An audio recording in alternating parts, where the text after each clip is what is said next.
Settle in with something warm and comforting and make yourself at home. Before we open tonight's mystery, tell us where you're listening from. We love knowing where our little corner of stories has wandered, and if you haven't yet subscribed, now's the perfect moment to join our circle. Now then, let's begin. There were days when Agatha Raisin felt she could happily throttle half the parish, and this was one of them. The monthly council meeting had gone on for 2 excruciating hours, during which Mr. Boggle had droned about potholes, Mrs. Cartwright had demanded a commemorative bench for her late cat, and the vicar had smiled in that irritatingly saintly way that suggested everyone should get along if only they were as patient as he was. By the end, Agatha's nerves were stretched thinner than the council's tea budget. She'd tried, she really had, to maintain her composure, but when Mrs. Blocksby gently suggested that perhaps Agatha might benefit from a little rest and self-care, she'd snapped, "I don't need rest, I need competence." Still, back home in her cottage, the remark lingered like a draught under the door. Self-care. The very phrase made her suspicious. It sounded like something invented by people who couldn't handle life but wanted to feel noble about it. Yet when she spotted the glossy brochure that had fallen from her post, Tranquil Waters Spa, Detox, Serenity, Transformation, she paused.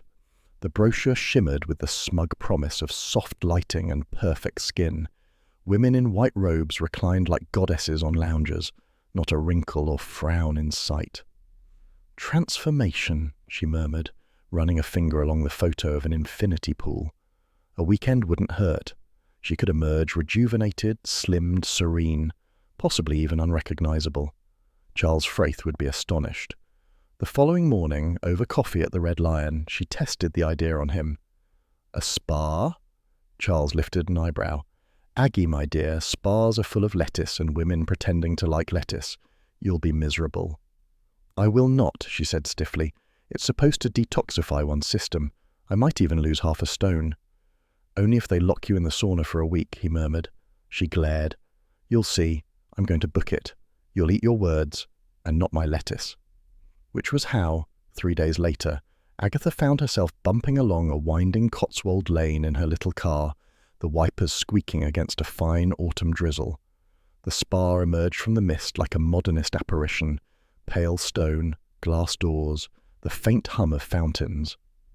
"Tranquil Waters," the sign declared in elegant teal script. The irony struck her immediately. Nothing tranquil had ever involved that much marketing. Inside, the air smelled faintly of eucalyptus and money.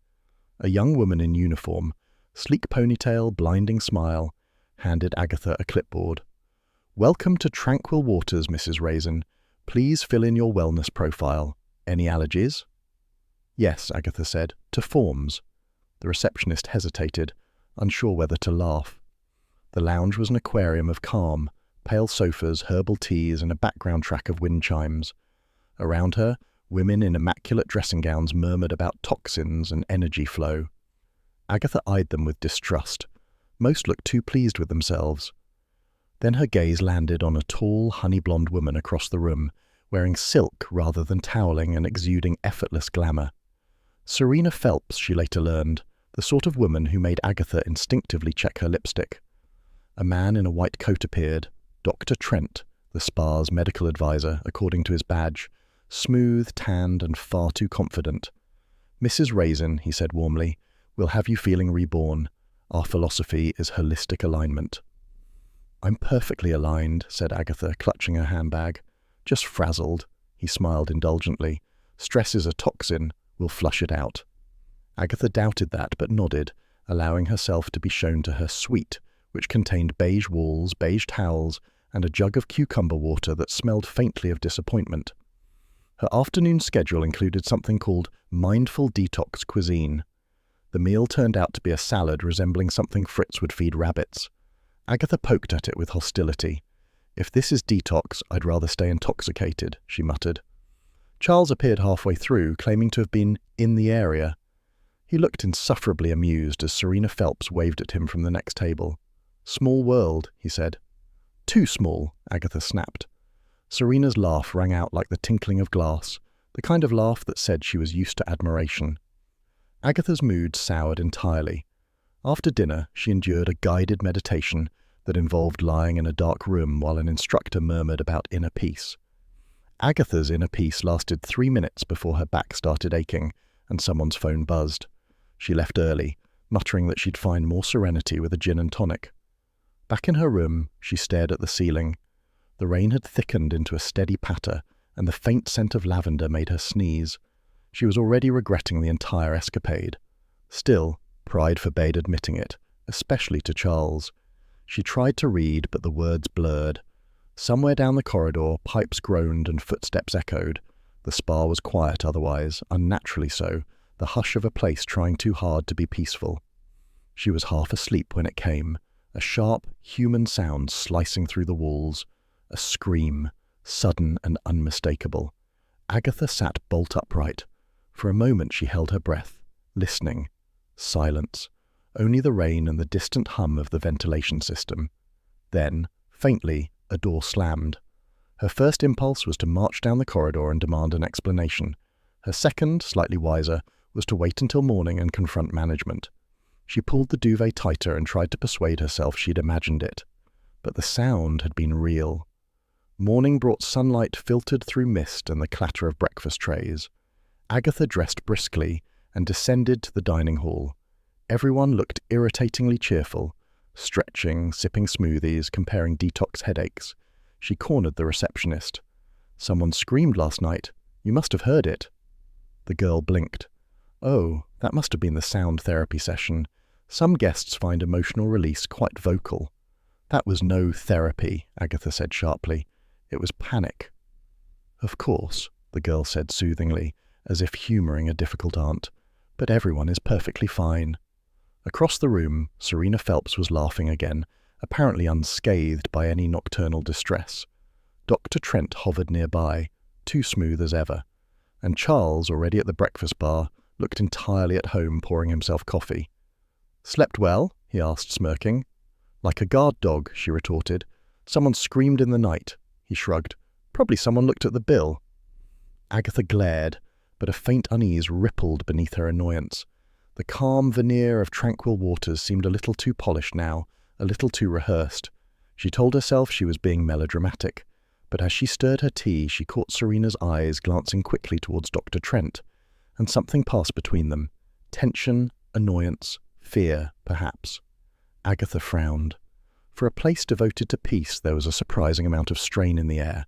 Still, she reasoned, perhaps Mrs. Blocksby had been right about needing rest. She'd simply have to ignore her instincts for once and try to relax. Yet as she watched Serena whisper to the doctor, Agatha thought grimly that relaxation was overrated, and judging by that scream, not everyone at Tranquil Waters had achieved it. By the time she trudged to the yoga studio, her mood had deteriorated, carrying the faint chirp of overconfident sparrows. Somewhere below, a soft gong sounded, the sort of sanctimonious chime designed to rouse one for morning mindfulness. Agatha groaned. She'd slept badly. The scream still needled her nerves. Everyone else might have dismissed it as a nightmare, but she knew what she'd heard. Still, she could hardly march into reception and announce she was investigating a possible murder before breakfast, not without risking an eye roll from Charles or, worse, a lecture from Mrs. Blocksby. By the time she'd dressed and trudged to the yoga studio, her mood had deteriorated. The room smelled of incense and moral superiority. The instructor, a willowy woman in hemp leggings, floated forward with a voice like melted honey. "Let us breathe in peace," she said, "and exhale all that burdens us." Agatha muttered, "Gin does that faster," and bent the wrong way in retaliation. "Feel the stretch," the instructor purred. "I feel my hip giving up," Agatha said through gritted teeth. Across the room, other guests smiled in serene complicity, as though pain were character building. Serena Phelps' absence, however, was glaring. The glamorous blonde who'd monopolized Charles at dinner was nowhere to be seen. After class, Agatha cornered a woman rearranging mats, small, bird-like, with nervous eyes and a Midlands accent. "Bit of excitement last night," Agatha began conversationally. "Did you hear that scream?" The woman hesitated. "I heard something. Thought it was one of those relaxation exercises gone wrong." "Oh, really? And what's your name, dear?" Delia Hodges. Agatha Raisin, pleasure." Over herbal tea, which Agatha discreetly diluted from a hip flask. Delia loosened up. 5 minutes later, cup in hand, Agatha cut across the lounge toward reception. "You didn't hear it from me," she whispered, leaning close, "but Serena had a row with Dr. Trent late last night. Proper shouting, something about money and promises. She was furious." Agatha's eyes brightened. "And now she's vanished. That's interesting, isn't it?" "Vanished?" Delia blinked. "She's not at breakfast, not at yoga. Don't tell me she's floated away on a cloud of serenity." Delia looked uneasy. "Maybe she left early." "Without her robe, handbag, or car?" Agatha arched a brow. "Hardly likely." Determined to prove herself right, Agatha marched to reception. The young woman behind the desk, the same one who'd smiled vapidly at check-in, looked startled by her approach. "Yes, Mrs. Raisin?" "I'm inquiring about Miss Serena Phelps. Her friend is worried." "Miss Phelps checked out early this morning," the receptionist said briskly. "Checked out, did she?" Agatha leaned in. "And did she check out clothed because her robe's still hanging in the locker room and her car's still in the car park? Unless she left barefoot and invisible, I think you're fibbing." The receptionist flushed. "Perhaps she left her robe behind." "Perhaps pigs are flying laps round the fountain," Agatha snapped. She stalked off, aware of several spa-goers staring behind their organic smoothies. Gossip, she knew, would spread faster than a rash from a bad facial. By midday, Charles had disappeared to make a few calls, which Agatha suspected meant napping in the car. The staff moved about with forced calm, whispering in corners. Even the chime music had taken on an eerie tone, like the prelude to bad news. Agatha was halfway through glaring at a bowl of beetroot soup when a familiar voice said, "I thought you'd be somewhere quiet, Aggie." She looked up. Bill Wong, dressed casually but unmistakably police, stood beside her table. Her mood improved instantly. "Bill, don't tell me fate has delivered you to my rescue." "I'm in the area on a case," he said, sitting down. "Charles texted that you were terrorizing a spa. I thought I'd verify the damage." "You can be very smug, William," Agatha said, "but something's wrong here. Serena Phelps is missing." "And?" "And I heard a scream last night." "You and your screams," Bill said mildly. "Aggie, people come here to rest, not get murdered." "Exactly my point. A good murder would wake this place up." Bill sighed, but before he could retort, the receptionist hurried over. Her composure had vanished. She looked genuinely frightened. "Inspector, Mr. Wong, do you know if anyone's checked the car park CCTV? Serena Phelps's vehicle hasn't moved since Friday." Agatha tried not to smirk. Bill turned to her slowly. "You said her car was still here." "I did indeed," Agatha replied, smug as a cat with cream. "All right," he said, standing. "I'll make a few discreet inquiries." "Discreet," Agatha repeated. "Why discreet? She could be in danger." "Or she could have stormed off after an argument and decided to walk home," Bill countered. "You'll have your answer soon enough." Agatha watched him go, resisting the urge to follow. She'd made her point, and the first rule of amateur detection was to appear helpful, never hysterical.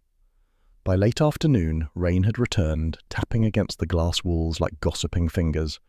The spa remained open but subdued. Even the yoga instructor looked subdued enough to consider carbohydrates. Guests whispered about police checking cars and a woman who might have left in the night. Agatha basked in vindication. When Charles drifted in, impeccably casual, she told him with relish, "The police are investigating. I told you there was more to it than nerves." He smiled faintly. "You do realize, darling, that if you keep finding corpses on holiday, people will start to suspect you bring them." "At least I bring excitement," she said. "You bring sarcasm." They clinked teacups. His contained Earl Grey. Hers, naturally, contained gin. As evening fell, a police car appeared discreetly behind the hedge-lined drive.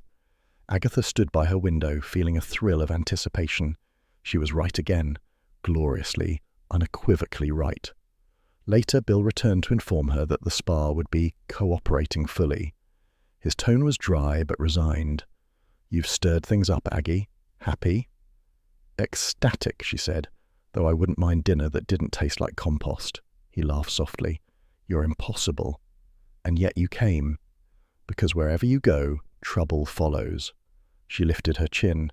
"Then it's not me who's impossible, it's fate." That night, She settled in bed with the smug glow of vindication. She'd been right to question the calm, right to trust her instincts. Somewhere beyond her window, the spa lights shimmered over manicured lawns. When she finally drifted off, it was with the satisfaction of a woman who'd proved herself once again. But morning would bring the cruelest confirmation of all.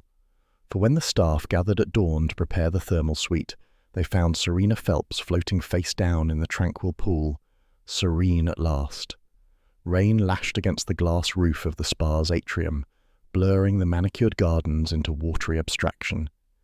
It should have been soothing, that steady percussion, but the guests of tranquil waters were far from tranquil. A woman was found dead in the thermal pool, floating face down, hair haloed in the water like a tragic advertisement for the dangers of vanity. Agatha Raisin, who'd spent years stumbling upon corpses in picturesque settings, knew the look of shock that wasn't shock at all. It was gossip in its first delicious bloom. "She's really dead," gasped Delia Hodges beside her, clutching her robe. "Unless she's holding her breath for fun," said Agatha crisply. She craned to see past the uniformed officers now cordoning off the area. The scent of eucalyptus was being rapidly replaced by the tang of police disinfectant. Bill Wong stood at the edge of the pool, expression unreadable. He glanced up briefly, saw Agatha, and winced in the resigned way of a man whose peace was over. "Oh no," he murmured, and then louder, "Aggie, don't even think about it." "Think about what?" she said wide-eyed. "Interfering." "Nonsense, I'm a concerned guest." "You're a professional nuisance," came another voice. Inspector Wilkes, whom Agatha had encountered once before in circumstances equally awkward. He was the sort of man who believed procedure could solve anything, even human nature. "Mrs. Raisin," he said with bureaucratic heaviness, "this is a police matter. Kindly refrain from noticing things," Agatha interrupted, "because I'm quite good at that." He sighed and turned away, which she took as tacit permission. Charles Frayth appeared at her elbow, annoyingly unruffled. "I see your little retreat's taken a dramatic turn. I do hope you didn't pay extra for the murder package." "Very funny," she said. "Where were you last night, by the way?" "Sleeping. Alone, unfortunately." Agatha shot him a look. "You're awfully familiar with that blonde assistant. What's her name?" "Lara. She's terrified, poor thing. She's the one who found Serena." "Terrified people don't usually have perfectly applied mascara," Agatha muttered. Bill joined them then, notebook in hand. "Preliminary signs point to drowning, though we'll know more later. She'd been in the water at least a few hours." "And what about that green stuff on her towel?" Agatha asked. "I saw it before the body was moved. Looked like algae." "We're analysing it," Bill said, in the tone of a man who wished she hadn't noticed. Inspector Wilkes barked orders nearby, instructing officers to secure all exits. "No one leaves the premises until further notice," he declared. "This is now an active investigation." A ripple of anxiety moved through the assembled guests. Delia clutched her teacup as though it might double as a weapon. Someone whimpered. The yoga instructor began chanting softly, which only made it worse. Agatha felt a guilty thrill. For all her complaints about serenity, she did thrive on disorder. "It's ghastly," she said, but her tone betrayed more fascination than distress. Charles grinned. "You're enjoying this, Aggie." "Nonsense. I'm appalled, entirely appalled." She paused. "Although she did rather deserve it, didn't she? All that flirting over dinner." "Jealousy doesn't suit you," he teased. "It suits me better than humility." By lunchtime, the spa had transformed into a waiting room of thinly veiled suspicion. Guests whispered behind teacups. Staff moved in tense formation. Dr. Trent, the spa's co-owner, addressed everyone in the lounge. His immaculate composure irritated Agatha beyond measure.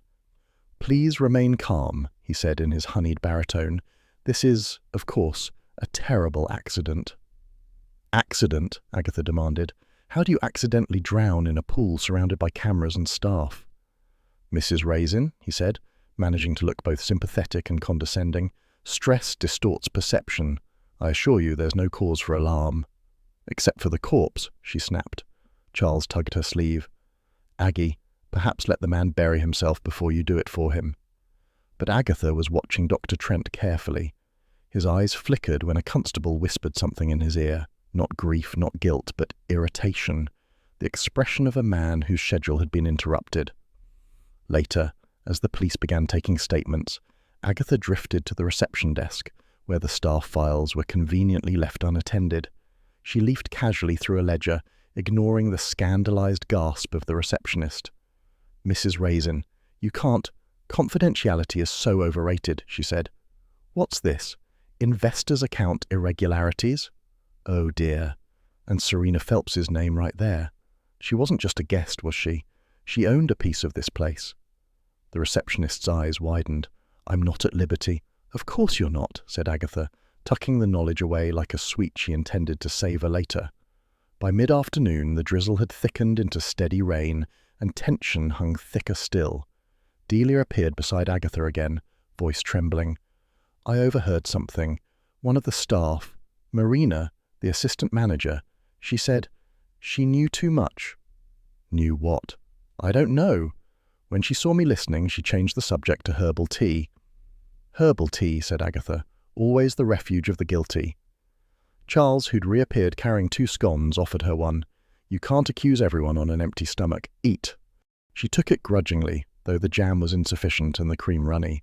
"You're all missing the obvious," she said between bites. "Everyone here's pretending calm, but no one's surprised. That's what's strange." "Or maybe you're projecting," said Charles. She gave him a withering look. "Project this," she said, and handed him her empty plate. By evening, the spa's carefully cultivated serenity had dissolved. The news had escaped, literally, as a van from a local television station arrived, parking crookedly by the lavender beds.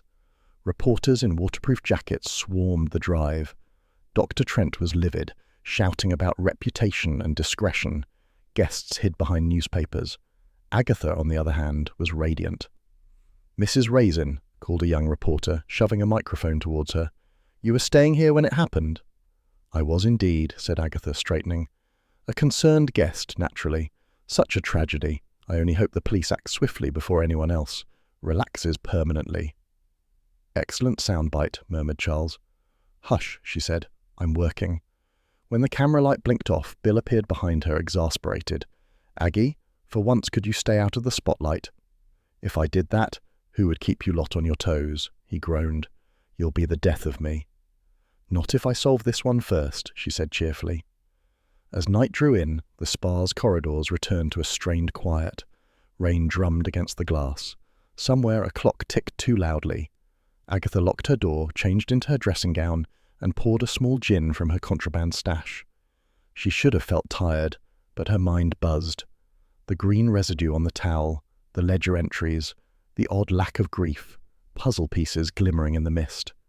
She was just beginning to relax, in her own unorthodox way, when a soft sound broke the stillness. Paper sliding under the door. Agatha froze. The note was small, folded, anonymous. She unfolded it carefully. "Go home before it happens again." She slept barely. Her pulse quickened, not with fear, but exhilaration. She raised her glass in salute to the unseen hand that had just made things interesting. "Sorry, dear," she murmured to the empty room, "but Agatha Raisin doesn't go home when it happens again. She makes sure it does." The following morning dawned grey and sullen, as though the weather itself disapproved of tranquil water's claim to serenity. Agatha, however, was in no mood to retreat. She had spent half the night staring at the threatening note that had slipped under her door and had decided that it was both a warning and a compliment. Someone, somewhere, thought her meddling mattered, and that was reason enough to stay. As soon as Inspector Wilkes released the guests, most seized their freedom like evacuees from a moral disaster. Agatha, by contrast, marched to the reception desk and demanded another day's booking. "For emotional recovery," she said when the girl blinked.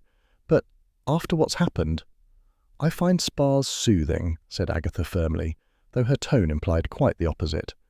"And I'm writing a review for a lifestyle publication." The receptionist paled at the word review and fumbled for the booking form. Agatha signed it with an air of triumph. If the murderer wanted her gone, they'd picked the wrong woman. By mid-morning, she was lying in a shallow bath of warm mud, staring at the ceiling fan and feeling absurd. Across from her, a plump woman in a cucumber mask murmured, "Do you think it's safe being here?" "Perfectly safe," said Agatha, "unless you've been embezzling." The woman stiffened under her towel. "I beg your pardon?" "Oh, nothing," said Agatha sweetly. "Just conversation." The mud smelled faintly of despair and damp compost. Agatha shifted, uncomfortable. A spa day might have been tolerable if it involved brandy and a sensible chair, but she was determined to maintain her cover. When a young attendant offered to place healing crystals on her chest, Agatha declined with a look that could curdle milk. "Tell me," she said as casually as possible, "was Serena Phelps popular with the staff?" The attendant hesitated. She was demanding, always asking about the finances, saying she'd invested in professionalism. Dr. Trent didn't like that. Agatha's eyes narrowed. "Invested, did she?" "Oh, I shouldn't have said that," the girl stammered. "Don't worry, dear," Agatha said, rising from the mud like a wrathful goddess. "You've only confirmed what I already suspected." After a hot shower and a bad cup of herbal tea, she found Delia Hodges in the lounge, hunched over a newspaper. The poor woman looked relieved to see her. "Agatha, you're staying on?" "Naturally. There's something rotten under all this lavender oil. You said you overheard Dr. Trent arguing with Marina Voss." Delia nodded eagerly. They were shouting in the corridor on Friday night. Something about rebranding and new money. Marina said Serena wanted to expose them. Expose them for what? No idea, but I heard Dr. Trent say, "She'll ruin us all if she talks." Agatha leaned back, pleased. So Serena wasn't just a guest. She was a threat, and possibly an inconvenient one. Delia lowered her voice. "Between you and me, Marina's got the temper of a wasp in August. She was all over the place yesterday, crying one minute, barking orders the next." "Guilt or panic," said Agatha. "Either way, worth watching." Charles arrived shortly after, looking disgustingly relaxed in a linen jacket. "You're still here," he said. "I was sure you'd have been escorted off the premises by now." "Don't tempt me," said Agatha. "What have you been doing all morning?" "Gathering intelligence," he replied with a grin, "from the bar staff." "That's not intelligence," she said. "That's loitering." "Nonsense. I've discovered Serena was blackmailing someone. The question is who?" Agatha's eyes gleamed. "Blackmail? How deliciously sordid. Did your informant say why?" "Something about photographs. Old ones, apparently. But no one knows who the unlucky subject was." "Probably Dr. Trent," said Agatha. "He looks the type to have embarrassing secrets." "Or Marina," Charles countered. "She's far too polished. People like that are hiding something, usually tax-related." Agatha pretended to consider it, though she privately agreed. The spa's co-owner had an unnerving poise, the kind that came from managing disasters beautifully. At lunch, Agatha positioned herself near the staff corridor, under the pretense of reviewing the ambience. It was there she overheard the chef muttering to a kitchen hand, told her that new diet menu was trouble. Bloody green juice, that's what did her in. "You mean Serena?" the other whispered. "Who else? You can't pump people full of kale and call it nutrition. She was bound to drop dead." Agatha stifled a snort. A dietary homicide seemed unlikely, but she filed it under possible nonsense worth revisiting. By mid-afternoon, she had managed to collect half a dozen conflicting stories and one thoroughly undeserved insult. A young beauty therapist ushered her into a facial room that smelled faintly of apricots and anxiety. "We'll be doing our signature age reversal mask today," the therapist chirped, smearing cream onto Agatha's face. "You'll look 10 years younger." "I'll take 5 and call it a bargain," said Agatha. The girl giggled nervously, then muttered under her breath, "We'll need extra serum for this one." Agatha's eyes snapped open. "Excuse me?" "Oh, nothing, Mrs. Raisin, just part of the treatment." "Really?" said Agatha icily, because it sounded suspiciously like impertinence.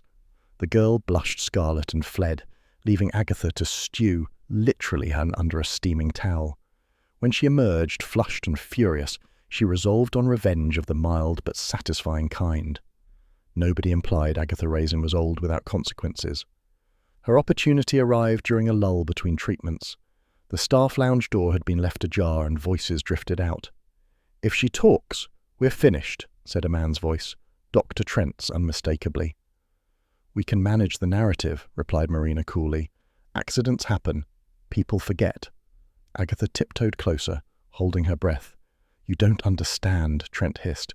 "She had documents, proof. If anyone finds them—" A chair scraped.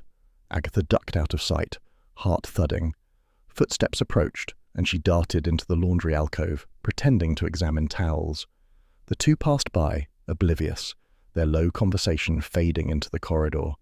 Agatha waited until the sound of their shoes disappeared, then slipped into the lounge. The room smelled of coffee and disinfectant. On the table lay a pile of papers, a half-eaten biscuit, and a drawer slightly ajar.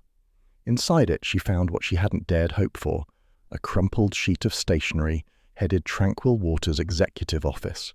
The handwriting was brisk, male, and furious. "Serena, stop this nonsense before you destroy us all. Keep silent or lose everything. Signed simply, T." Agatha's pulse quickened. Trent. The pompous doctor had written a direct threat to the dead woman, exactly the sort of evidence an experienced meddler dreamed of. She folded the note neatly, tucking it into her notebook beneath a page marked Spa Review. Footsteps sounded again, heavier this time. She turned sharply to see Marina standing in the doorway, arms folded. "Looking for something, Mrs. Raisin?" Agatha smiled, all charm. "Just admiring your decor. Very Scandinavian." "This is a private area." "Oh, of course, I do apologize. I seem to lose my way in all this tranquility." Marina didn't move. Her eyes, sharp and assessing, flicked from Agatha's face to the notebook in her hand. "We pride ourselves on client confidentiality here," Marina said softly. "It would be a shame if gossip spoiled that." "Don't worry," said Agatha, breezily moving past her. "I never gossip. I merely investigate." As she returned to her room, Agatha's mind hummed with satisfaction. A motive, a threat, a set of nervous partners, and now proof. The trouble, of course, was surviving long enough to use it. That evening she found Charles at the bar nursing a glass of wine. "You look pleased with yourself," he remarked. "Found the murderer already?" "Possibly," she said, lowering her voice, "and possibly they've noticed." "You do pick your holidays well, Aggie," she smiled faintly. "At least I'm never bored."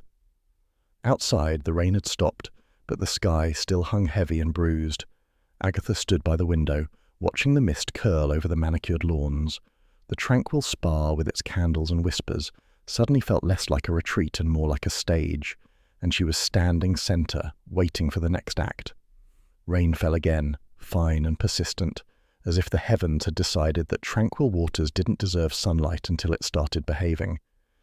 Agatha, however, was in no mood to notice the weather. She was marching down the corridor with the energy of a woman who'd found purpose, and possibly a murderer. She found Bill in the spa's staff office, sleeves rolled up, surrounded by papers and patient charts. He looked weary, the way only police officers and saints could. "Bill," she said, barging in, "you'll never guess what I found." "You found another body?" he asked hopefully. "No, a note. A threatening one, from Dr. Trent to Serena. Stay silent or lose everything. Signed with a T." Bill sighed. "Aggie, a lot of people write angry notes. You should see my inbox after parking tickets." "This was a murderous note," she said, sitting across from him. "The sort of thing villains write before disposing of inconvenient blondes." "And where exactly did you find it?" "Staff lounge. In a drawer. Don't look at me like that. It was practically waving at me." Bill pinched the bridge of his nose. "Aggie, you can't go rifling through private offices." "Oh, don't be ridiculous. Privacy is the enemy of justice." "And of police cooperation," he muttered. Before she could retort, an officer knocked and entered. "Sir, Dr. Trent's assistant, Lara Finch. She's missing. Her car's still here, but her room's been cleared out." Agatha perked up. "Missing? She left in a hurry last night. I saw her lugging a duffel bag toward the therapy wing." Bill's gaze sharpened. "Why didn't you mention that sooner?" "I was waiting for the right dramatic moment," said Agatha. "You can't just blurt these things out." Bill groaned. "Let's go." The therapy wing was at the far end of the complex, behind a locked door marked authorized personnel only. The kind of sign that, to Agatha, might as well have read, "Welcome Investigators." Charles joined them halfway, hands in pockets, looking insufferably amused. "I do love a bit of sleuthing before lunch," he said. "Makes the sandwiches taste of adventure." "You're here for moral support," Agatha told him. "I thought that's what gin was for." They reached the treatment corridor, lined with white tiles and smelling faintly of citrus and disinfectant. Bill knocked on the first door. No answer. The second was locked. "We'll need a warrant," he began. "Oh, do grow up," said Agatha. She produced a bobby pin from her hair, knelt, and in less than a minute the lock gave a soft click. Bill stared. "Where did you learn that?"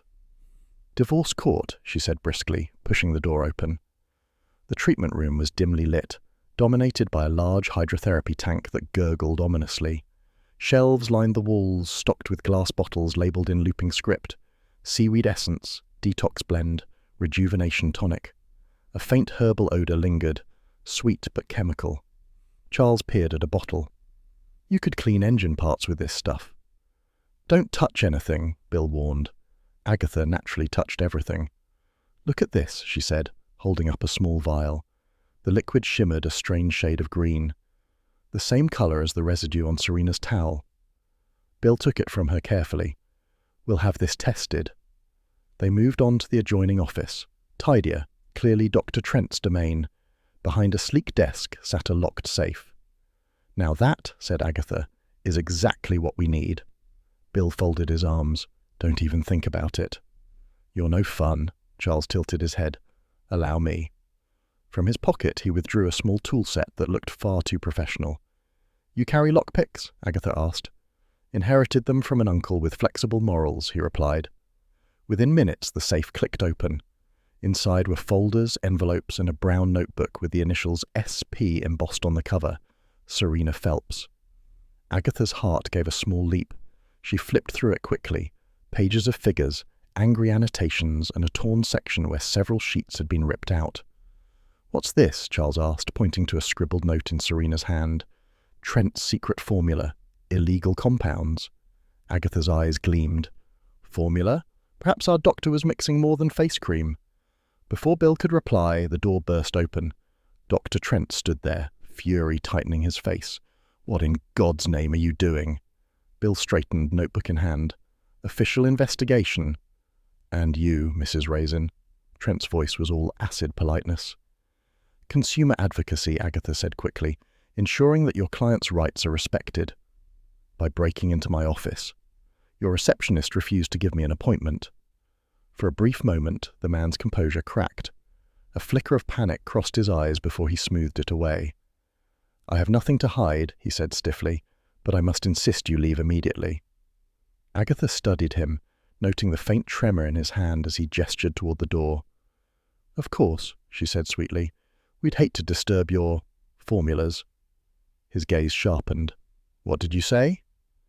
"Nothing important," she replied, breezing past him. Once they were out in the corridor, Bill turned on her. "You're going to get us both banned, you know that." "Oh, nonsense," she said. "He's terrified. Did you see his face? I'd wager that note wasn't just a fit of temper." Charles grinned.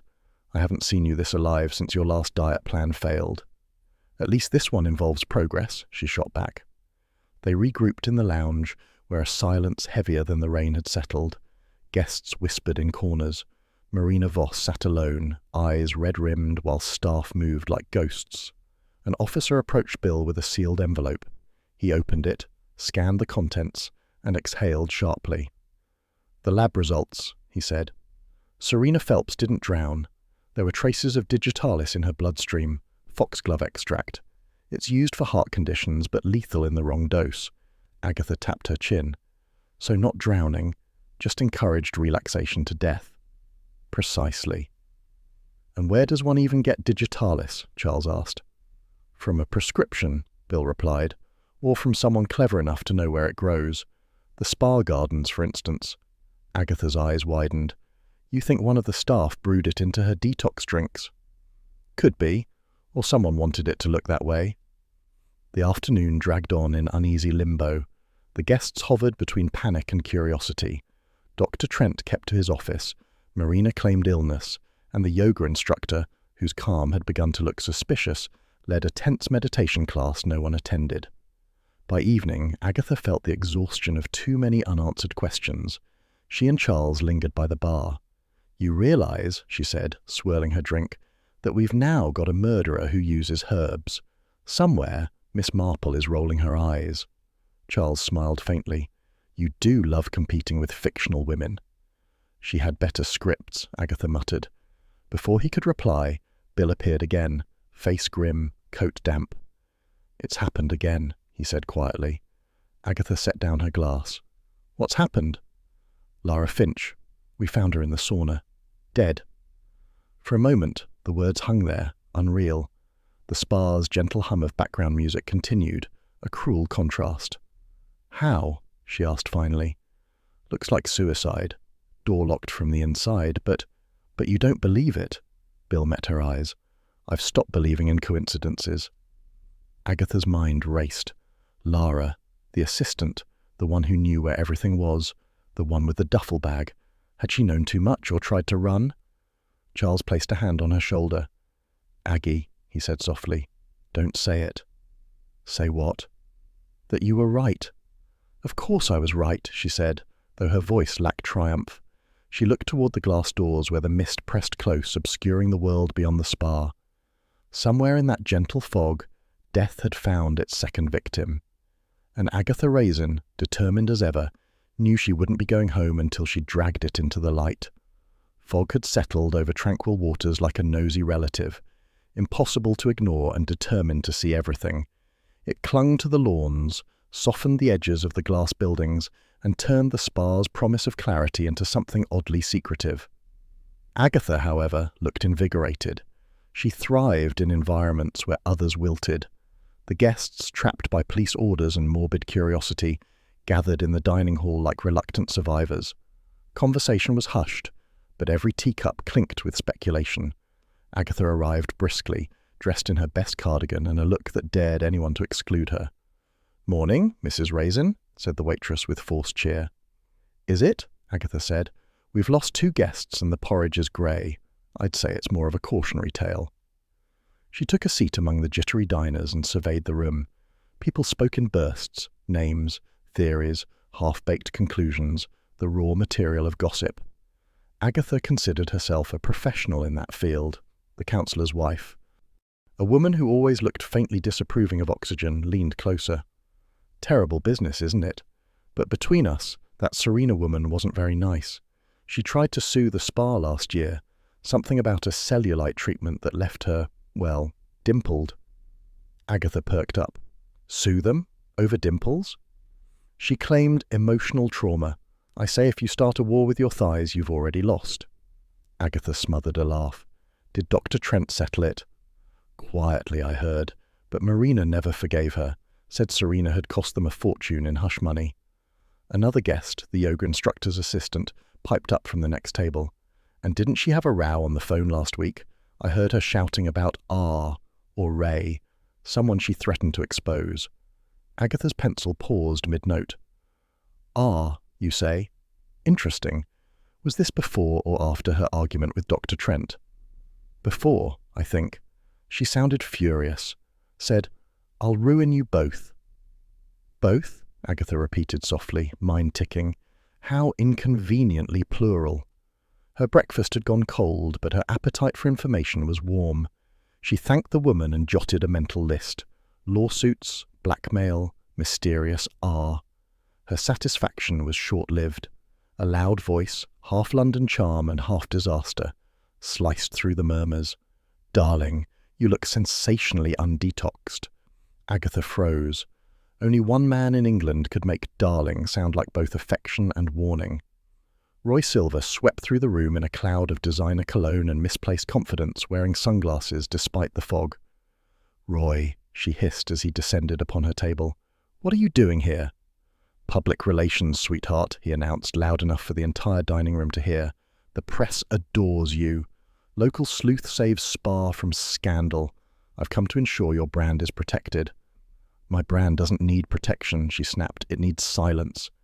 "Nonsense. You're the face of fearless detox. Agatha Raisin, courage in cucumber water." I can see the headline now. The counsellor's wife stared, scandalized. Agatha wanted to melt into her teacup. "Roy, lower your voice." He grinned, unrepentant.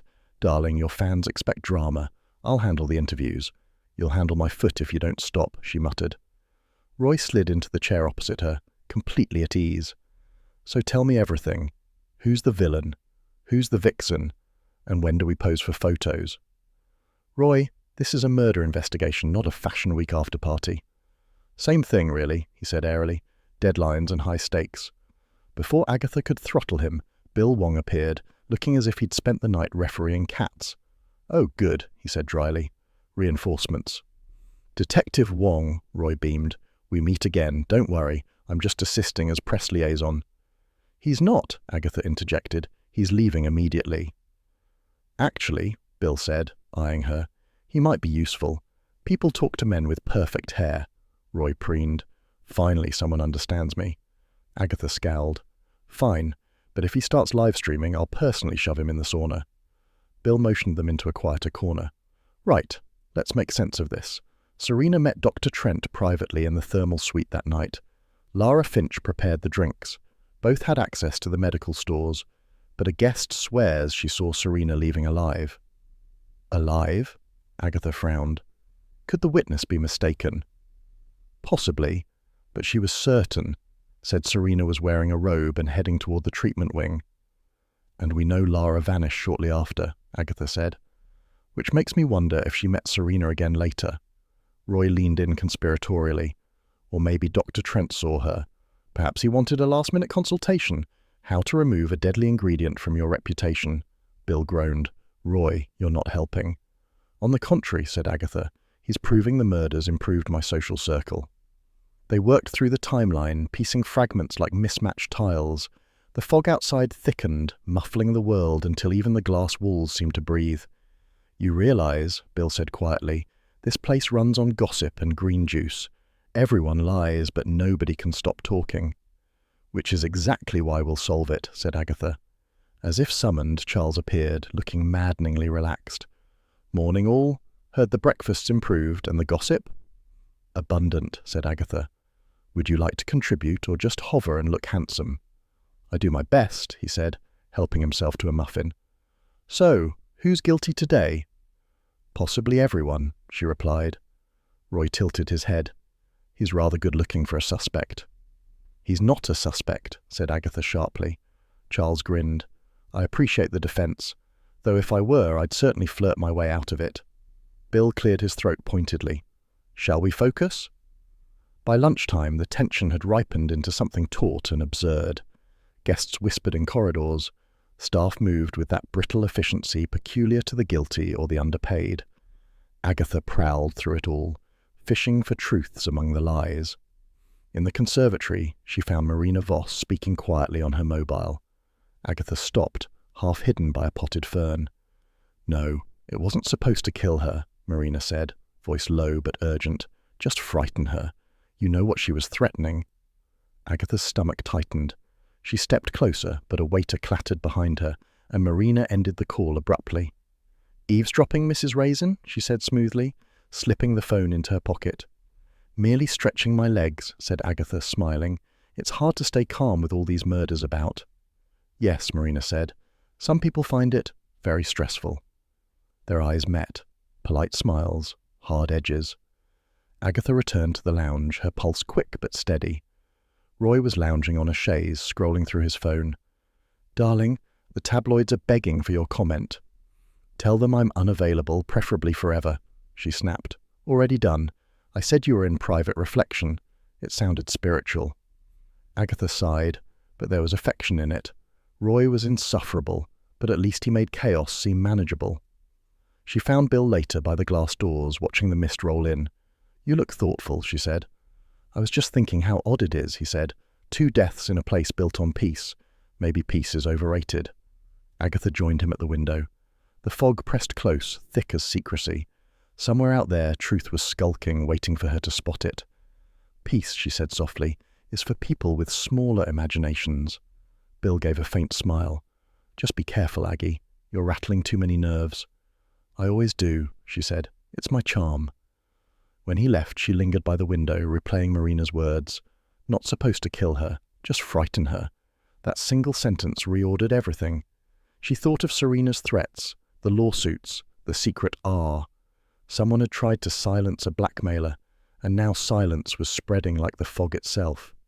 Agatha straightened her shoulders. There was fear in the air, yes, but fear, she'd found, was simply another form of curiosity waiting to be satisfied. And Agatha Raisin had never been able to leave a curiosity unsatisfied.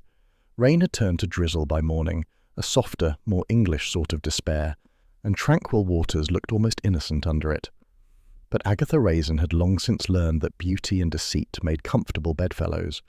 She sat in the lounge with a pot of weak herbal tea and a notebook full of aggressive underlining. The fog of gossip that had once amused her was now a fog of something sharper. There were too many lies floating about, and one of them was bound to kill again if she didn't stir the truth first. Marina Voss entered just then, immaculate as ever, her poise so controlled it could have been medically induced. Agatha rose. "We need a word," she said, blocking her path. "Mrs. Raisin," Marina began with a brittle smile, "I'm very busy. You'll be busier when the police decide to charge you with manslaughter. Shall we chat before or after that happens?" A flicker, irritation or fear, crossed Marina's eyes. She gestured towards a small consultation room off the corridor. Inside, the air smelled faintly of lemongrass and cover-ups. "Fine," Marina said tightly. "What do you want to know?" "Why you told Serena to be careful what she said."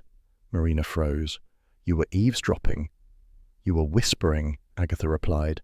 "The difference is academic." For a long moment, Marina said nothing. Then she exhaled. "All right. Serena was blackmailing us.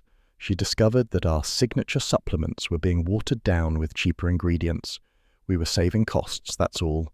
Harmless. But she threatened to expose it unless we doubled her investment." "So, you wanted her gone," Agatha said softly. "Not dead," Marina protested. "I only wanted her to back off. I told Dr. Trent to speak with her, to calm her down. I didn't know he'd give her anything." "You think Trent killed her?" "He's capable of it," Marina said bitterly. "He's lost everything once before. He couldn't survive another scandal." "Lost everything?" Marina hesitated. "Ask your policeman friend. I've said too much." Agatha watched her leave, graceful as ever, but there was tremor in the step.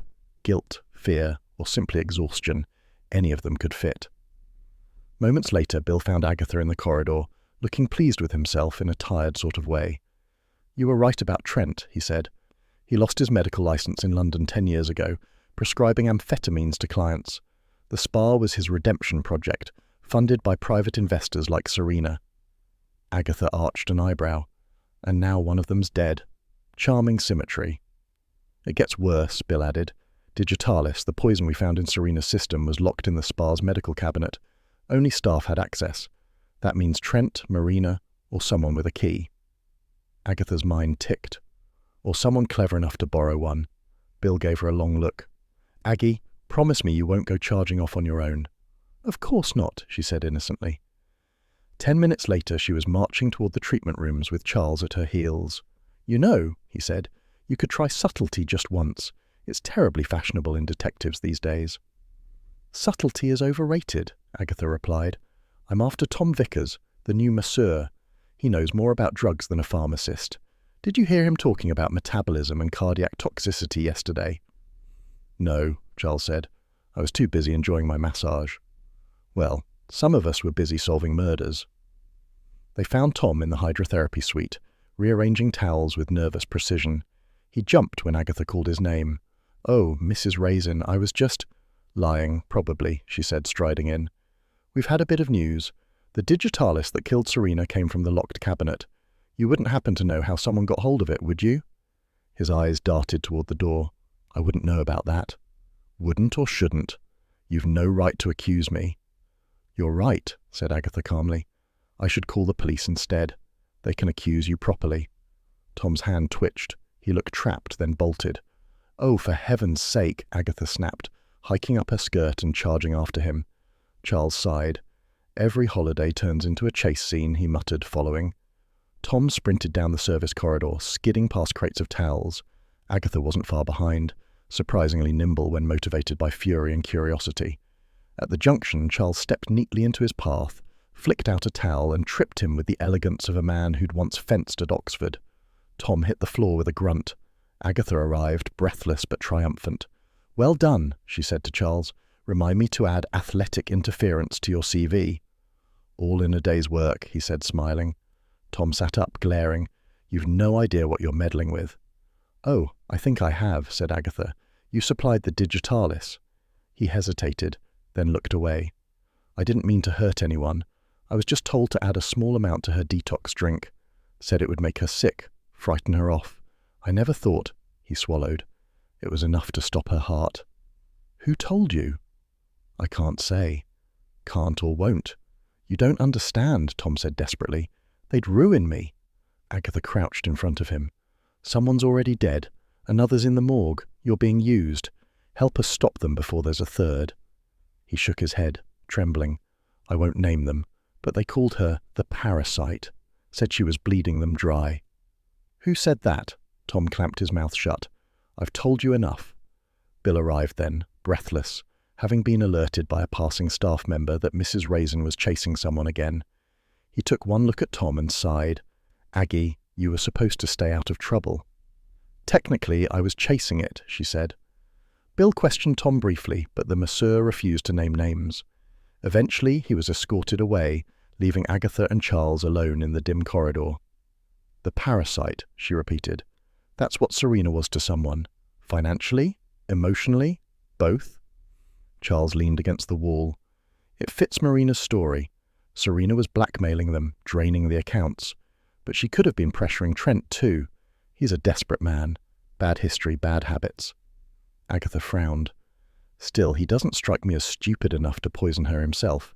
Too obvious. Perhaps he had help, said Charles. Or perhaps, she murmured, he's covering for someone else entirely. Outside, thunder grumbled faintly over the hills. The storm had returned, drenching the manicured lawns and rattling the glass walls. Agatha found herself suddenly weary, aware that beneath her irritation lay something else. Sadness, perhaps. People did the most dreadful things for money and pride, and yet somehow she always felt a faint sympathy once the ugliness was unmasked. You're quiet, said Charles softly. Just thinking, she said.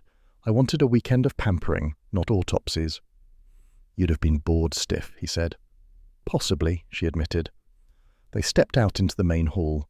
Guests were pretending to relax, though the tension was so thick you could butter it.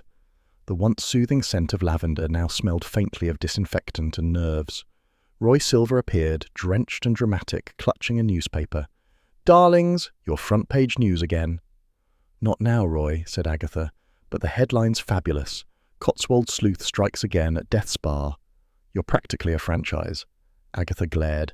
If you don't vanish immediately, I'll make you one of the sequels. He fled, muttering something about ungrateful talent. Bill rejoined them later with an update.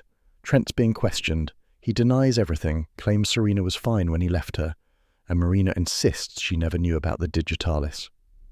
They're both lying, said Agatha. Probably, Bill agreed, but we'll need proof. Agatha nodded absently, her mind still turning over Tom's words. The parasite. It had the ring of personal hatred, not just business irritation. Someone had despised Serena, enough to make murder look like punishment. When Charles offered her a drink at the bar, she surprised him by declining. You're losing your touch, he said lightly. No, she replied, just thinking clearer without the gin, for now. He smiled. Dangerous sign, that. Agatha looked out at the rain again, her reflection faint in the glass. Tired eyes, determined mouth. Beneath the vanity and bravado, she felt the old flicker of purpose that had once made her swap London PR for Cotswold crime. You know, Charles, she said quietly, people always say murder's about hate, but sometimes it's about fear, the fear of losing what makes you feel important. That sounds terribly wise, he said. Are you sure you're all right? Perfectly, she said, gathering her coat. But I think our killer's running out of time to feel important. She left him staring after her, amusement mingled with admiration. Outside, the rain had eased again, though thunder still prowled on the horizon, as if waiting for its cue. The morning mist lifted reluctantly, as though even the weather disapproved of Tranquil Waters' pretense of calm. Agatha Raisin stood by the window of her suite, nursing a cup of coffee that was definitely not herbal. She'd smuggled the jar from her car, defying both detox doctrine and hotel policy. After 2 murders, she thought, caffeine was the least of her sins. The phone on the bedside table trilled. Mrs. Bloxby's gentle voice floated down the line, a balm after days of polite deceit. Agatha, I saw the news. Are you quite all right? Perfectly fine, Agatha replied briskly, if you ignore the corpses, the poison, and the appalling breakfast options. You should come home, Mrs. Bloxby said kindly. Let the police handle it. Agatha hesitated. Bill's doing his best, but there's something off here. Everyone's playing sainthood while hiding knives behind the cucumber water. Be careful, Mrs. Bloxby warned. Then, after a pause, when people hide behind good intentions, they're often frightened. Fear makes them do foolish things. Agatha smiled faintly. You always make murder sound like a moral puzzle. Perhaps it is, the vicar's wife said. Just remember, saving face can be more dangerous than saving souls. The line clicked dead, leaving Agatha with more comfort than she'd admit. Mrs. Bloxby's calm words lingered. Frightened people, hiding behind good intentions. Outside, guests drifted like ghosts between yoga sessions and grief counselling, clinging to the illusion of wellness. Agatha decided to do something unfashionable in such surroundings, revisit the scene of the crime. The pool area had been reopened that morning, albeit discreetly. The glass roof gleamed, sunlight danced on the water's surface with unsettling cheer. Agatha stood on the tiles where Serena's body had once floated, her heels clicking softly. The air smelled faintly of chlorine and fear. She crouched to study the floor. It was immaculate, of course. The spa had an army of cleaners with more zeal than surgeons, but not perfect. Along the edge near the towel rack, she spotted a faint smudge of green residue. She scraped a sample with a nail file, sealing it in a tissue. "You're not supposed to be in here," came a voice behind her. It was Marina Voss, tall, composed, immaculate as a marble statue. "Good morning," Agatha said brightly. "Just admiring your pool. Still lethal, I see." Marina's eyes hardened. "That's not funny, Mrs. Raisin." "Neither's murder. Tell me, is this green residue part of your spa signature? I found it near the towels." Marina's gaze flickered. "It's seaweed extract from our facial treatments. Perfectly natural." "Natural, yes," said Agatha. "But is it legal? Because the residue analysis will say otherwise. Digitalis extract. That's foxglove. Charming in a garden, less so in a detox smoothie." Marina's composure cracked like thin ice. "That's absurd." "Is it?" Agatha stepped closer. "Because the same residue was on Serena's towel, the one you claimed you never touched." For a moment, the only sound was the soft lapping of water. Then Marina drew herself up. "You're mistaken. I had no reason to harm Serena." "Everyone here had a reason," said Agatha. "Money, blackmail, pride, take your pick." Marina turned on her heel and strode out. Agatha watched her go, irritation mingled with admiration. The woman could lie beautifully, but she was still lying. Later that afternoon, Bill confirmed what she already suspected. "You were right," he said, joining her by the patio. "The green residue's digitalis, and Marina's fingerprints were on Serena's locker. But we can't pin it yet. She claims Trent handled the samples too." "He's her scapegoat," said Agatha. "She's setting him up before he does the same to her." "Or she's telling the truth," Bill offered. Agatha gave him a look. "You're adorable when you're naive." Charles strolled up, hands in pockets, wearing that half-amused smirk that made Agatha both fond and furious. "Interrogating suspects again, Aggie?" "If I waited for the police, Charles, I'd die of old age before we solved anything." "You're already dying of impatience," he said lightly. Agatha ignored him and gestured toward the spa's main building. "Marina's up to something. I think it's time she experienced a little transparency." "What have you got in mind?" asked Charles, though he already looked resigned. "A public confrontation. Tonight's mindfulness talk. She'll expect soft questions about breathing exercises, not an audience for confession." Charles groaned. "You're going to get us thrown out again." "Then I'll consider it a victory," said Agatha. By evening, the lounge had been transformed into a temple of pseudo-serenity. Dim lights, flickering candles, and a faint soundtrack of pan flutes attempting to hypnotize the guests. Marina stood before them, elegant in white linen, preaching about releasing negativity. Agatha sat near the front, arms folded, expression skeptical enough to curdle the almond milk smoothies.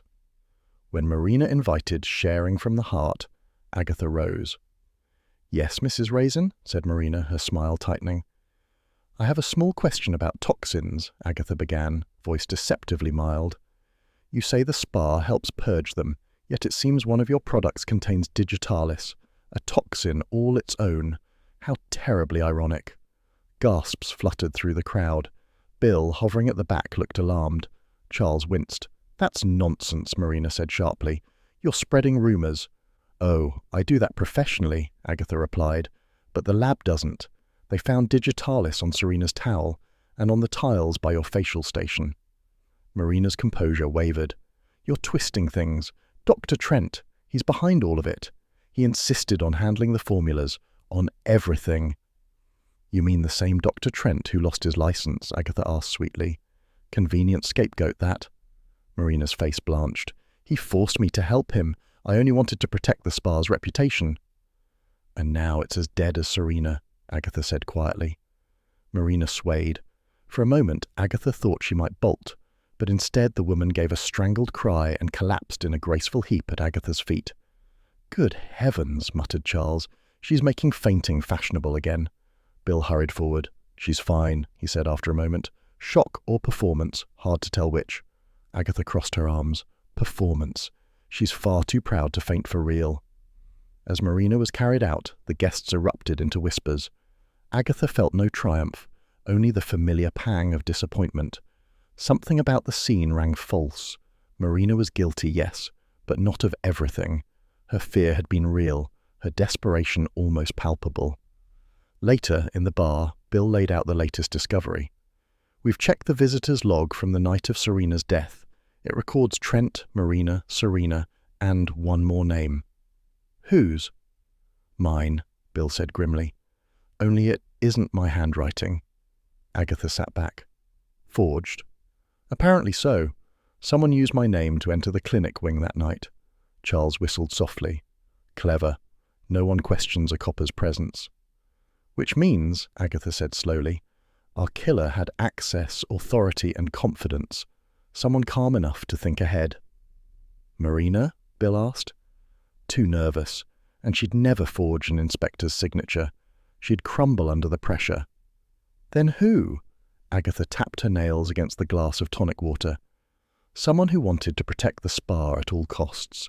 Someone unflappable, self-righteous, perhaps even deluded." "Trent?" "Maybe," she said. "But I've seen fear in his eyes, not calm. Whoever did this, they're steady, composed, almost too composed." The rain began again, pattering softly against the windows. Guests were retiring early, eager to escape the day's scandal. Agatha felt the exhaustion that followed adrenaline, a quiet hollowness, as if the thrill of pursuit had momentarily drained away. Charles poured her a gin without asking. "You look thoughtful," he said. "I was just thinking," she said. "All these people came here to find peace, and now they'll be lucky to find sleep." "And you?" he asked. She smiled faintly. "I never expected peace. Just answers." "You'll find them," said Charles. "Oh, I always do," she said, though her tone was softer than usual. "It's the company I keep while finding them that worries me." Bill returned, frowning. "Marina's awake. She's still insisting Trent's the killer, claims she saw him sneaking toward the clinic after midnight." Agatha sipped her gin. Perhaps she did, or perhaps someone wanted her to see that. "You think there's another player?" Bill asked. "There always is," she said. "The calmest person in the room, the one who smiles while everyone else panics. You'd be amazed how dangerous serenity can be." Outside, thunder rolled distantly over the hills, as if echoing her thought. The spa, once devoted to healing, now seemed to pulse with quiet menace. Agatha raised her glass in a small toast to no one in particular.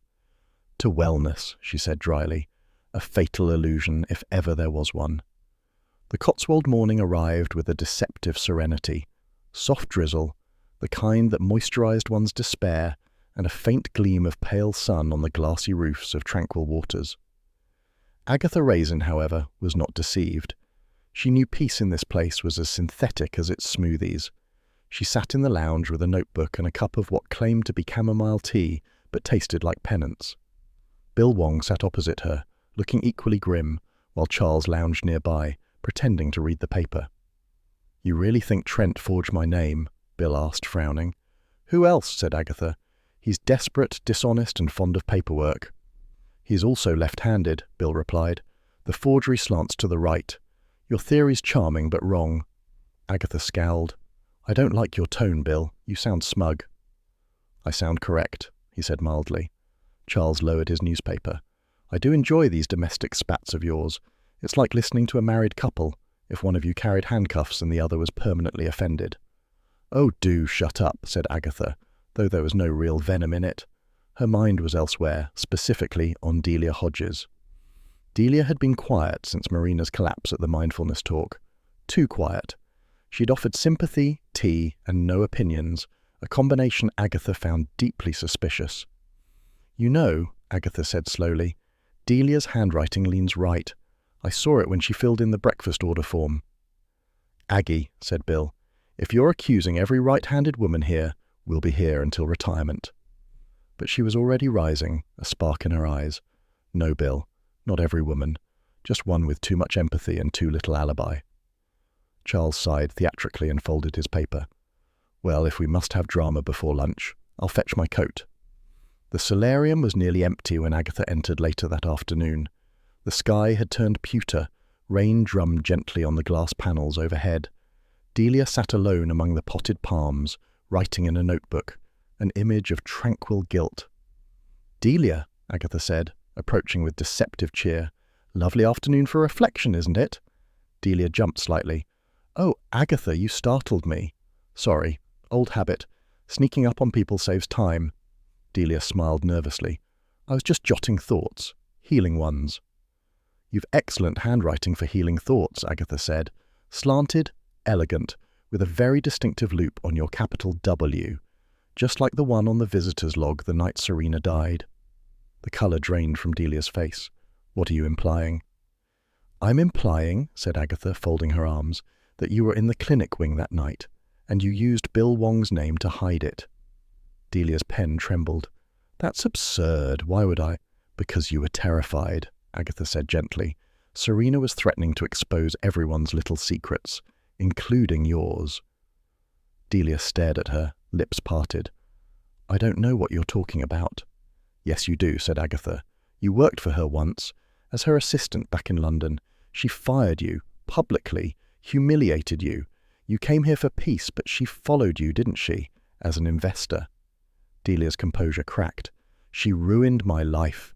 Do you know what it's like to have your reputation shredded over gossip? I thought she'd forgotten me. And then she arrived here, smug as ever, threatening to tell everyone I was involved in investment irregularities. I only wanted her to stop." "So you dosed her tea," said Agatha quietly. Delia gave a shuddering breath. "Only a small amount. I'd found the digitalis in the clinic. Trent used it for cardiac patients. I thought it would make her faint, nothing more. She started gasping, and I panicked. I tried to help, but she fell." "She didn't fall, Delia," Agatha said. "You pushed her, to make it look like drowning." Delia's voice broke. "I didn't mean to. When she stopped breathing, I thought if I put her in the pool, it would seem like an accident. And Lara saw me. She promised to keep quiet, but then she started hinting she might tell. She said she wanted compensation." "So you silenced her too?" Delia's head snapped up. "No! I swear, I didn't touch Lara. She must have taken her own life when it all got too much. I couldn't even look at her after that. Every time I closed my eyes, I saw Serena's face under that water." Agatha believed her, mostly, but she also knew guilt had a way of rewriting memories. "Why forge Bill's name?" she asked. "I needed to go back to the clinic to hide the vial," Delia whispered. "If anyone checked, I wanted them to think it was official police business. I didn't mean harm, I just wanted it over."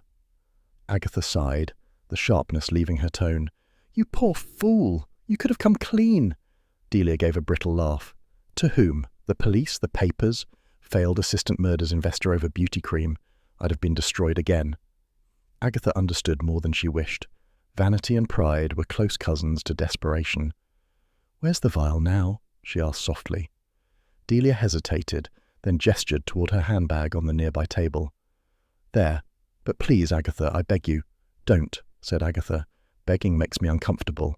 I'm far more responsive to bribery." For a flicker, Delia almost smiled. Then tears filled her eyes. "I didn't want to kill her. I wanted to be respected again. She made me feel small. You know what that's like, don't you?" Agatha's throat tightened. "More than you'd think," she said quietly. The moment hung. Two women, both humiliated once by the world and both stubborn enough to fight back.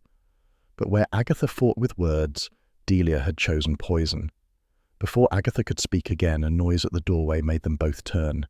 Bill stood there, raincoat glistening, expression grave. "Delia Hodges," he said, stepping forward. "I think it's time we had a proper conversation down at the station." Delia's composure shattered. "No, please, I can explain." Agatha reached out, but Delia stumbled backward, panic rising. "You don't understand. I didn't mean—" Her heels skidded on the polished tile. There was a horrible pause, then a thud as she fell, striking the floor hard. The room went very still except for the rain's slow percussion on glass. Charles, who had followed Bill in, hurried to kneel beside her. "She's all right," he said after a moment. "Shaken, not broken." Delia sat up slowly, face wet with tears. "I didn't want to hurt anyone," she whispered. Agatha crouched beside her. "You already have, love, including yourself." Bill's voice was quiet but firm. "Delia Hodges, I'm arresting you on suspicion of manslaughter and obstruction of justice." Delia nodded faintly, no longer resisting. The fight had gone out of her. As the officers led her away, Agatha straightened, feeling both vindicated and hollow. The solarium seemed suddenly cold, its soft music absurd in the aftermath of confession. "Well," Charles said softly, "another triumph for your sleuthing career." "Triumph?" she repeated. "I don't feel triumphant. I feel like I've ruined someone who was already broken." "You didn't ruin her, Aggie," said Bill gently. "She did that herself." "Yes, but I helped tidy up," she said bitterly. They left the solarium in silence, the rain now hammering down in earnest. 2 days later, Tranquil Waters Spa was officially closed. Reporters circled like seagulls over chips. Marina Voss had been arrested for fraud and negligence. Dr. Trent had vanished into some quiet legal purgatory. The staff were dismissed, the guests refunded, and the brand's social media filled with condolences that read like obituaries. Agatha sat with Bill and Charles in the village pub that evening, her nerves soothed by the more reliable warmth of whiskey. "So," said Charles, raising his glass, "another case cracked by the incomparable Mrs. Raisin." "Oh, stop it," said Agatha. "You make it sound glamorous. It was all lies, vanity, and cheap towels." "Isn't that life?" he said. Bill smiled faintly. "You should be proud, Aggie. Without you, Delia might never have confessed." "Yes, well," she said, "I'd rather she hadn't. Confessions are ghastly things. They end the excitement." "Most people prefer their excitement without corpses," Bill remarked dryly. Agatha ignored him and stared into her glass. "Do you ever think, Bill, that solving things doesn't make them better? We restore order, yes, but people are still foolish, still cruel." "It's human nature," said Bill. "The best we can do is nudge it toward decency." "And hope it stays there for a week," added Charles. That drew a small, reluctant smile from her. The pub's old clock chimed 7, and rain pattered steadily on the windows. Somewhere in the background, someone lit the fire. It should have felt comforting, but Agatha felt the faint ache of anticlimax. She'd chased a killer, uncovered deceit, and still the world seemed just as absurdly flawed as before. Mrs. Bloxby's voice echoed again in her mind. "When people hide behind good intentions, they're often frightened." Agatha lifted her drink. "To fear, then," she said softly. Charles raised an eyebrow. "To fear?" "Yes," she said, meeting his gaze. "Without it, we'd never be brave." They clinked glasses. Outside, the rain eased, the last of the storm fading into a quiet drizzle. Agatha sat back, half smiling, half sad, the expression of a woman who would never stop searching, if only to fill the silence. The rain had stopped, leaving Carsley polished and glistening, as though the entire village had been given a facial. Agatha Raisin, however, felt no more serene than she had at Tranquil Waters. She sat in her cottage kitchen, the Aga humming comfortingly, surrounded by newspapers all screaming headlines about the spa of death. It was, she reflected with satisfaction, her best publicity in months, though she'd have preferred it to involve fewer corpses. Mrs. Bloxby arrived with a basket of scones and that gentle air of moral tidiness, which always made Agatha feel slightly untidy by comparison.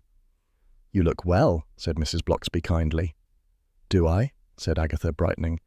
"I suppose the fresh air and near-death experience did me some good." "And the detox," Agatha grimaced. "Don't mention detox. I've gained 2 pounds since leaving. It's the body's revenge, I expect." Mrs. Bloxby smiled. "At least you're home. That must be a comfort." "Yes, though it's oddly quiet without anyone lying or fainting," said Agatha. "I've half a mind to take up yoga just to provoke someone into murder again." "Perhaps you might try relaxation instead," Mrs. Blocksby suggested gently. Agatha poured tea, snorting. "Relaxation is for people with no imagination, and besides, I tried that. It ended with a police investigation and a broken pedicure." Mrs. Blocksby chuckled softly. "You do realize, Agatha, you never actually rested during your so-called retreat." "Of course I didn't. Have you seen the price of those spas? I was determined to get my money's worth, even if it came in clues rather than cucumber water." "You have a gift," said Mrs. Blocksby, "though I do sometimes worry it's the sort that shortens one's lifespan." "Nonsense," said Agatha briskly. "Solving murders keeps the brain young. Better than crosswords and far more satisfying." Before Mrs. Blocksby could reply, a knock sounded at the door. Agatha rose, smoothing her hair in the reflection of the teapot lid, just in case it was someone she wanted to impress. It was Charles Frayth, of course, who never failed to appear when flattery or food was in the offing. He stood there with a bouquet of pale yellow roses, looking irritatingly pleased with himself. "From the grateful Cotswolds Constabulary," he announced grandly. "Bill sends his compliments on your remarkable powers of observation." Agatha blinked. "Really? He said that?" "More or less," said Charles. "He also said you're a menace who gets results, but I chose to edit for flattery." Agatha took the flowers, sniffing them with exaggerated indifference. "I suppose it's nice to be appreciated, though I noticed no one from the spa sent a thank-you note." "They're all either bankrupt or in prison," Charles pointed out. "Rather limits their correspondence." "Still," said Agatha, arranging the roses in a vase, "one might expect a gesture. Perhaps a lifetime ban from all wellness programs." "You do have a knack for turning holidays into homicides," Charles said, grinning. "It's almost impressive." "Almost," she said sharply. "Well, if you ever fancy a trip somewhere less deadly, I could suggest the Riviera." "And risk being murdered in French?" she retorted. "No, thank you." Mrs. Blocksby, watching the exchange with amusement, rose to leave. "I'll let you two debate foreign danger. Agatha, promise me you'll actually rest for a few days." Agatha nodded dutifully, which Mrs. Blocksby wisely ignored. When the vicar's wife had gone, Agatha sank into her chair with a sigh. "She thinks I'm incapable of peace," she said. Charles poured himself a cup of tea. "She's right. Oh, do shut up. You enjoy chaos," he said cheerfully. "It makes you feel alive. Admit it." "If you don't stop analysing me," she said, "I'll send you to tranquil waters for the weekend." "Perish the thought," he murmured. Agatha looked at him over the rim of her cup. "Anyway, I did help, didn't I? Delia confessed because I spotted that forged signature. Bill said so." "He did," said Charles, "though he also mentioned you terrified half the staff and broke into 3 restricted areas." "Details," said Agatha loftily. "A good detective must be versatile." "Versatile or unlawful?" "Both," she said, smiling. Charles laughed, leaned back and stretched his legs under the table. "So what now? Back to the office? Or shall we print you new business cards? Agatha Raisin, Britain's deadliest spa guest." Agatha made a face. "That's Roy's doing, isn't it? He's already pitched it to a magazine. Says you're the face of fearless leisure." "The man's a menace," she groaned. "And yet," Charles said, sipping his tea, "you rather enjoy the attention." "Nonsense. You've bought every newspaper covering the story." "That's just research," she said primly. "Someone has to check they've got the facts right." "And did they?" "No," she admitted. "They called me middle-aged." Charles laughed so hard he nearly spilled his tea. "Outrageous journalism." Agatha smiled despite herself. The familiar rhythm of banter, the warmth of home, even the faint hum of the Aga, all of it soothed her in ways no spa treatment ever could. "Bill did say something nice, though," she said after a pause. "Said my instincts were better than half the forces." "He's not wrong," said Charles. "Still," she mused, "I didn't lose an ounce through all that stress. You'd think solving murders would burn calories." "Perhaps it builds character instead," he suggested. "I'd rather have the thinner waistline," she said. They sat in companionable silence for a while, the sort of quiet that didn't demand filling. Outside, the rain had stopped entirely. The sun peered out, turning the hedgerows along Carsley Lane into a glittering green tunnel. Agatha rose, restless as ever. "I think I'll take a walk. Fresh air and smugness, just what the doctor ordered." Charles stood too. "Careful, You might trip over a corpse. If I do, I'll call you to carry the headlines, she said, grabbing her coat. The village smelled of damp earth and distant wood smoke. Agatha walked past the post office, the churchyard, and Mrs. Mason's front garden, which looked smugly weedless as usual. The air was cool, her heels clicking briskly on the wet pavement. She paused by the hedgerow, breathing in the faint scent of rain and late roses.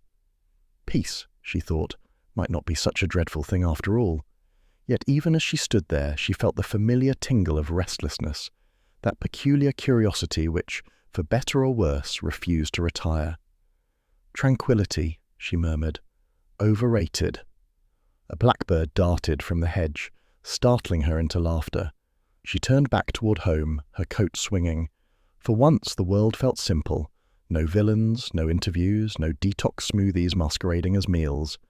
Just Carsley, her cottage, and the small satisfaction of having set things right more or less. When she reached her front gate, a neat stack of post waited on the step. She bent to gather it, flipping absently through bills and catalogues until one glossy brochure caught her eye. Across its pastel cover ran the words, "Rejuvenate at Serenity Manor, complimentary stay for returning guests." Agatha stared at it for a long moment. Then, very slowly, she smiled, the tight, dangerous smile of a woman who had seen far too much serenity for one lifetime. "Over my dead body," she said, and dropped it neatly into the bin. Inside, the kettle clicked on of its own accord. Agatha poured herself a proper cup of tea, strong enough to revive the dead, and settled by the window. Outside, the clouds were parting over Carsley, the light returning inch by inch. For the first time in days, she felt almost, but not quite, at peace.